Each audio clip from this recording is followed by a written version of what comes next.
I'm Ian and this is Help. My supply teacher is magic. We've fooled hundreds of you guys by swapping regular teachers with magicians, and we've been secretly filming the results with special cameras which we've hidden in the classroom. We are more inventive than Leonardo da Vinci at invention class. And because we know you love magic, we've also got a bunch of other great tricks, like this one. Behold, as I make a bird appear from this handkerchief. Oh, it's flown away. Here's the clips. Fergus is going undercover to cause mayhem in this class of Year 5s. Look at his drawing of the Titanic is sinking, but will he have the class floating? We're going to teach you a magic trick so you can fool your friends. Grab a pen or a pencil so you can join in. Plus, you've been sending in clips of all your best magic tricks, and later on I'll be picking my 5 favourites. Will you be one of my wannabe wizards? And if you want to take part in the interactive illusion, you need a piece of paper the size of a banknote and 2 paper clips. Do you think you'd be able to tell if your teacher started doing magic? Do you? This is Fergus. He's a talented yet scruffy young magician. He loves rabbits even when they're not in hats. He's not so good at timekeeping though. It seems he's forgotten he's going undercover as a supply teacher. There you go. The hidden cameras are set. Is it your school? Is it your class? Let's find out. Fergus is about to give Year 5 a lesson that will make them jump and shout. The class are expecting a history lesson, but none of them suspect that in very recent history, we've hidden cameras in their classroom. And they don't realise that Fergus is not a real teacher. Can he keep it up? Good morning, class. My name's Fergus, and I'm your supply teacher for the day. Now, today's lesson, we're going to talk about history. Who knows anything about boats and ships? Now, the ship we're talking about today is one that set sail on her maiden voyage, April 10th, 1912. Left the docks in Southampton, England, and travelled all the way across the Atlantic, due to arrive in New York City, America, but sadly, never made it. Does anyone know the name of the ship I'm talking about? Yes, you on the front. Titanic. The Titanic, very good. It's a very, very famous ship. The class all know Fergus is talking about the Titanic, but they don't know he's keeping a Titanic-sized secret. Now, obviously, I'm drawing my Titanic in ink. But what do you think the real Titanic was made of? Yes, boy at the back. Steel. Steel. Excellent. It was said to be impossible to sink. But does anyone know what happened to the Titanic? Fergus is busy drawing his picture of the Titanic. He's taking his time because this is no ordinary picture. Yes. It sunk, very good. And last question, does anyone know, let me just get some waves on, why it sunk? Let's have the boy at the back in the corner. It hit an iceberg, very good. Now, the Titanic set sail. It set sail across treacherous seas. Good drawing, Fergus. Personally, I can only draw breath. Unknown to the captain of the ship, Admiral A. Owen, the ship sailed a doomed course. Listen closely to Fergus and keep your eyes on that ship. It was a dark night. The temperature was below freezing, and everything lay still and quiet. The ocean was calm and nothing could be heard except the occasional lapping of water against the side of the boat. Fergus has got the class drawn in with his story. They're concentrating hard. Iceberg away! That made me jump too. It wasn't magic yet though. That's just part of Fergus's fun lesson. Screamed 6th officer of the ship, James Moody. He'd spotted an iceberg in the water and the Titanic was sailing straight towards it. Some amazing magic coming up. Keep your eyes on the Titanic. The helmsman, that's the person who steers the ship, did the best they could to turn. Hard to starboard! But it was too late. It was as if the iceberg had appeared from nowhere. Whoa, it's moving! The class have spotted it too. That's the bit I'm getting to, the iceberg in the story. The iceberg, it tore into the bottom of the boat and it caused the whole thing to sink? Now listen, I know there is an iceberg in this story, and I'm glad that some of you know about the iceberg, but please don't ruin the story for everyone else.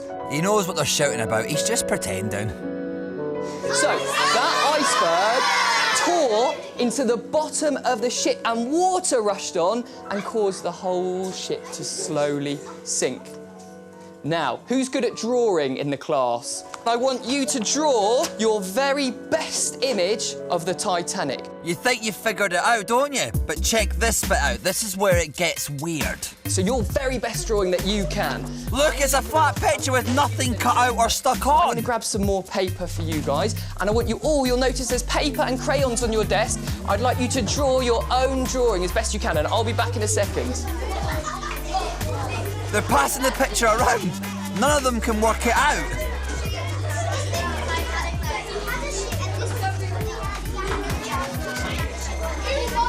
Right, thank you very much, class. Everyone take a seat. It's time for Captain Fergus to tell the class's secret. Oh, I see someone drew an iceberg on mine. Who did that? Did you draw that? No? Ah, that's very good. I didn't really draw it. I'm not even a teacher. Because we are filming a new CBBC magic series, and there's a camera just over there in that box, and there's a camera in this box, and there's a camera over that, and you're all going to be on TV!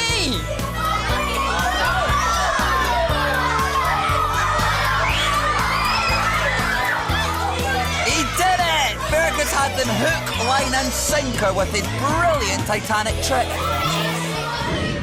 First, he drew the class in with his brilliant storytelling.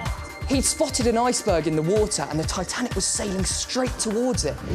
My favourite bit was when he said, "Iceberg ahead!" Iceberg away! Then his drawing started sinking without him even touching it. He was just showing it to us, and then the iceberg came out of nowhere. How did he do that? Because it was really weird how he kind of did it. Fergus pulled it off. The class had no idea he was a magician. Would you realise your supply teacher was magic?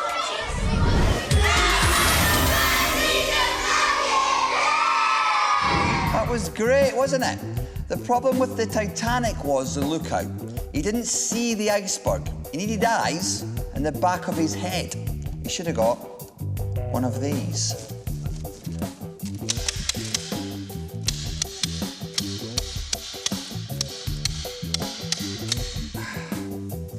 That set my head in a spin. Later on, Katherine will also be going undercover as a supply teacher. She'll send these people's heads in a spin too. Is this your class? Right now, though, Katherine's going to teach you the secret behind a trick you can do at home.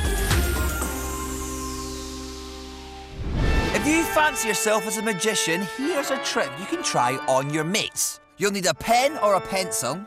If you haven't got one already, go and get it now. Go on, quick, hurry. In the meantime, Katherine will wait for you here. You back? Ready? Good. First, you need to put your hands out in front of you, with the backs touching, and hold the pen or pencil between your thumbs. Do you know how to get your hands so they are palm to palm like this, without letting go of the pen or pencil? Can you work it out? Keep watching and you'll find out later in the show. But right now, we have something amazing for you. This is the interactive illusion. This is a trick that you can take part in at home. So get nice and close and put down your toast. Oh, I'm a poet and I didn't even know it. Sorry.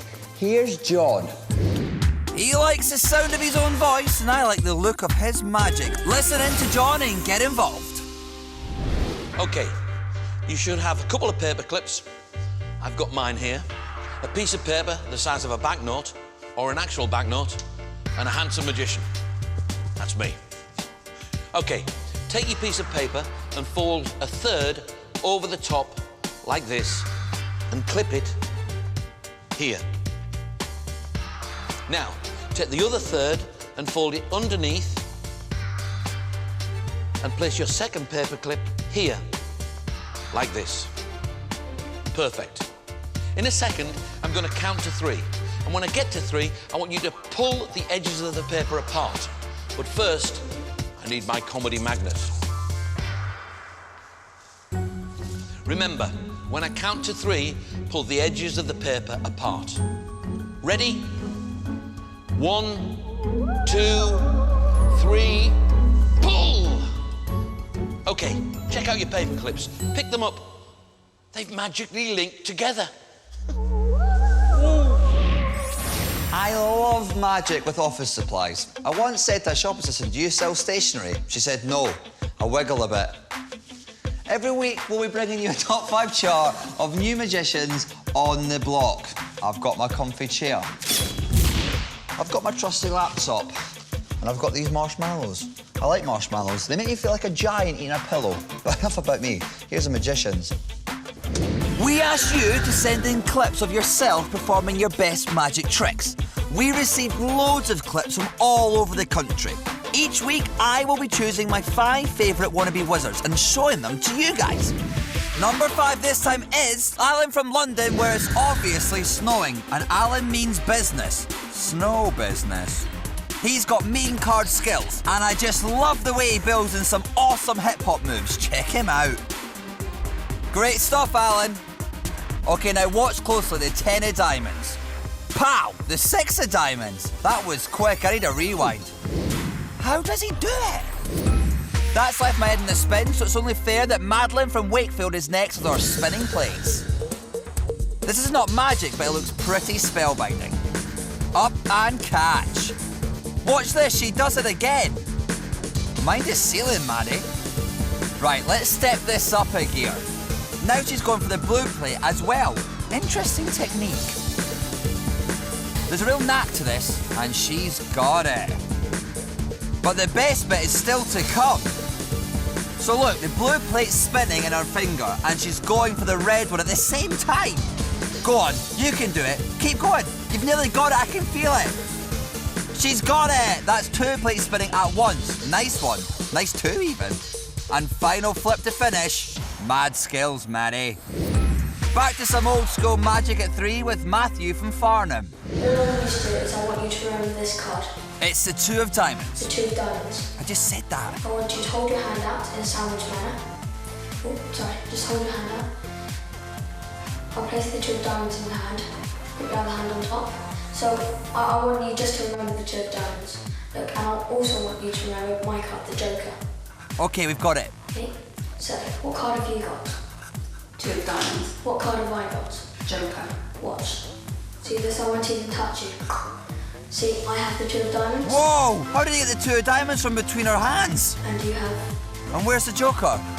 the Joker. There it is. Unbelievable trick, and that's no joke. Seriously good trick coming up at 2. It's Samuel from Lancashire. Look, he's got an unfolded box of cards, but it looks like it's missing one thing. A quick. Ta-da! The print! You can clearly see that the box is now printed. Now, what do they do after they've printed it? I know. They fold it up Oh, that's what I was about to say. into the rough box shape. And see, it's starting to look a bit like a box now, isn't it? Yes, it does, yeah. Now, what do they do after they've folded it, glued it, done everything to it? They put the cards in, They put the cards in. See, I told you. Whoa! Where did they come from? Who's my favourite, though? I'm not going to tell you yet. Not before I put on my funny chart show voice. Body popping up to 5 was Alan. At 4, Madeline had me in a spin. Matthew was at 3 and he was no joker. See, I have the 2 of diamonds.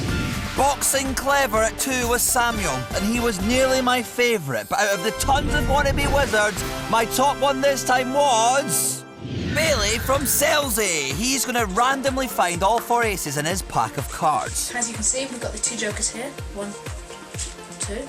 I'll set them down there. Remember, the 2 jokers on their own there. Now, can you just call stop for me?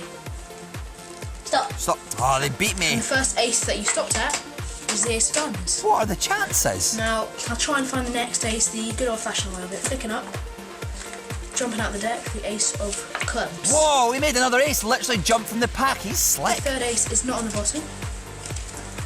Can you just touch a card that you might think is the 3rd ace? This time his assistant's going to point to one. She wants that one.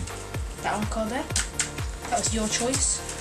Can it didn't influence you in any way to pick that card, but you still picked the third ace. She made a random choice. How's that possible? The fourth ace is the hardest ace to find. Do you know why? Because it's actually not in the deck. What? It's actually in between the two jokers. No way. Yes way, you rule, Bailey. Can't wait until next time for more wannabe wizards. Magic is so diverse, I've actually been learning what they call manipulation this week. So watch as I give you the incredible multiplying snooker balls trick. Here we go. Hello? Speaking? Yep. Where? The Lucky 8 Pool Club. Oh yeah, I was there this morning actually. Table 4. That's right. I'm having some technical problems. Here's what's coming up. Have you worked out the secret to Katherine's challenge? If you haven't already got a pen or a pencil, go and get one now. Go on, hurry. See James baffle these lads and leave them confused, but can you work out how he does it? And watch what happens when Katherine goes undercover in another school. Could it be your class? Could your supply teacher be magic? In Undercover Magic, we hide cameras in all sorts of places. Our magicians play tricks on members of the public who don't know they're being filmed. John is at a shopping centre. Sitting next to him is Sam, Abby and their mum. They have no idea what's about to happen. I've been shopping with my wife. I don't like shopping. Do you know what the worst thing about shopping is? I get hungry. No, I get really, really hungry. So I've got a really good tip for you, right? If you ever get hungry when you're shopping, this is what you do. What's he doing? He's taking his shoe off. Hoo-wee! Inside your shoe, right, you keep a £1 coin. That way you can always buy yourself an apple if you need to get one. Do you know the problem is sometimes I forget to put a £1 coin in my shoe, so then... Whoa! I have to keep an apple in my shoe. Can I get a rewind? So then, I have to keep an apple in my shoe. That way I never get hungry. It's a great system. How does he walk with an apple in his shoe? Sam and Abby can't believe it. Look, they're trying to work it out. I don't know how he could fit an apple in his shoe. I didn't expect it to happen. That trick had bite. And no jokes about apples and pairs of shoes, please. It's the moment you've been waiting for, a chance for you to learn how to fool your friends. Me and Katherine challenge you to get your hands so they are palm to palm like this without letting go of the pen or pencil. Come on, have you worked it out? How many of you got it? Maybe you think it's because Katherine's double jointed. Nah. Go on, Katherine, show us. I think we need to see it again slowly. Without your friend seeing, cross your thumbs. Then rotate your hands in opposite directions until your palms are together. So secretly cross your thumbs and then rotate each hand in an opposite way until your palms are together. Did you get it? Are you amazing already? Now you've got something to show off with in the playground. And Ace Magician James is about to show off another one of his tricks at the theme park.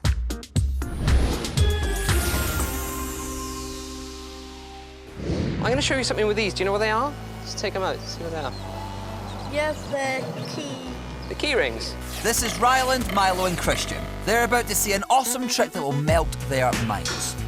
Yeah, I just got them from the gift shop a while ago. We're going to try something really bizarre with these, yeah? Look, what we're going to do is...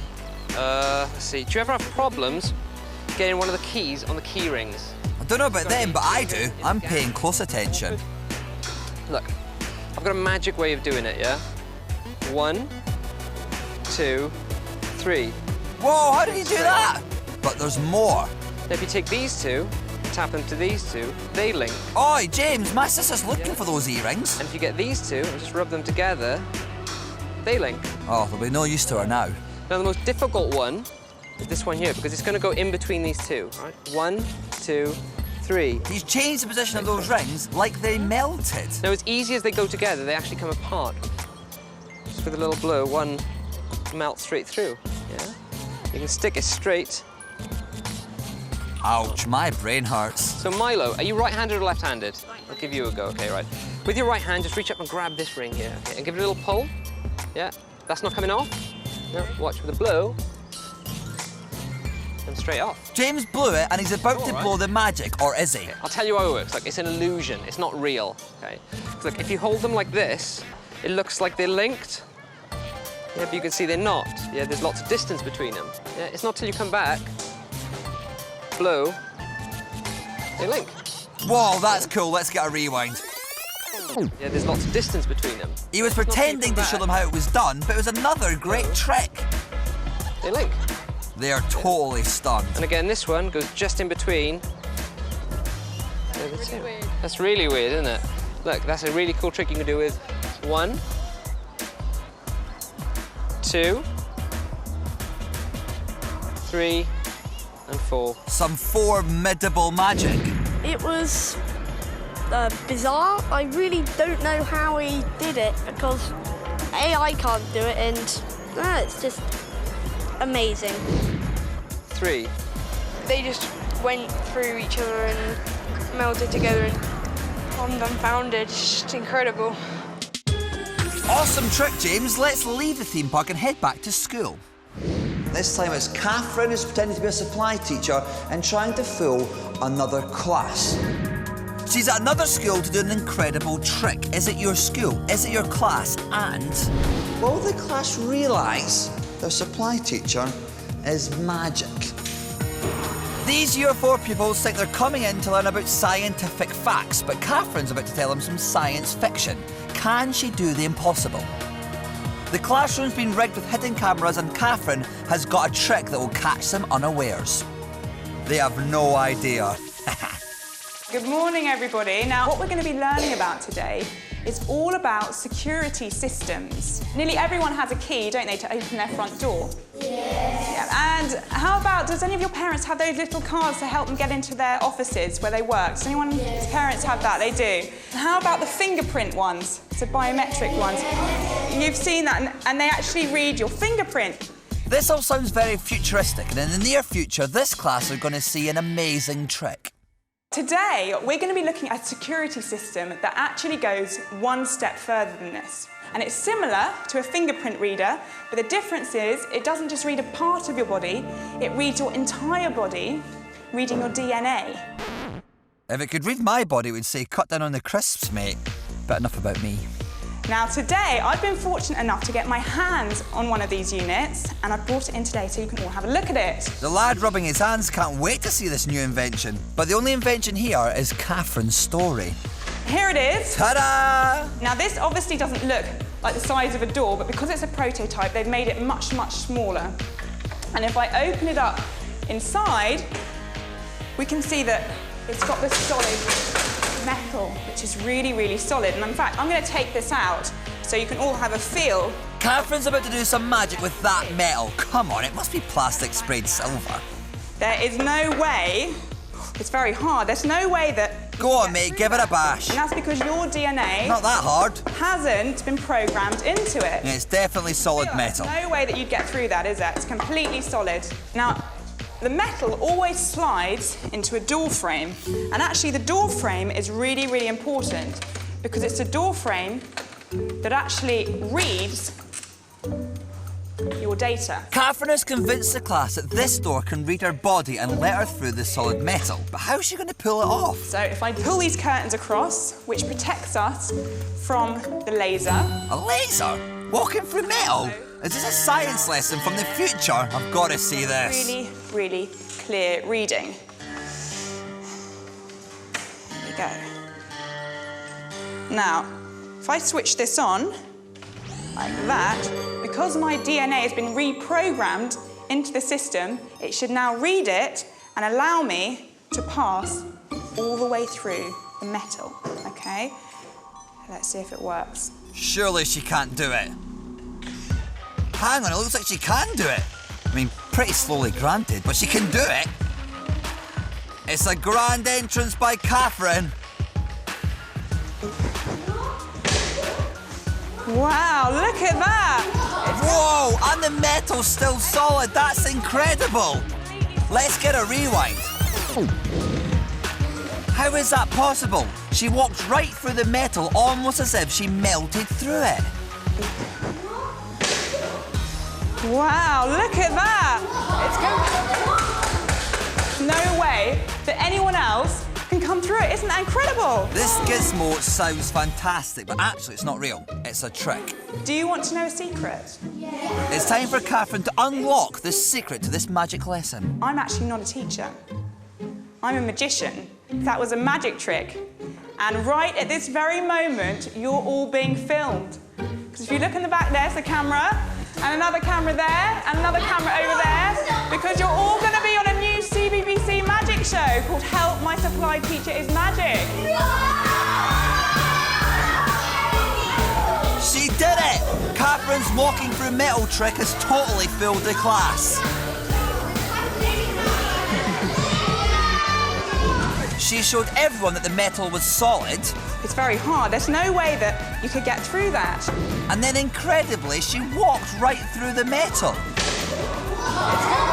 When she walked through the metal, I was like, oh my gosh. Okay, this is freaking me out now. Katherine pulled it off. The class had no idea she was a magician. We totally got them, and they loved it.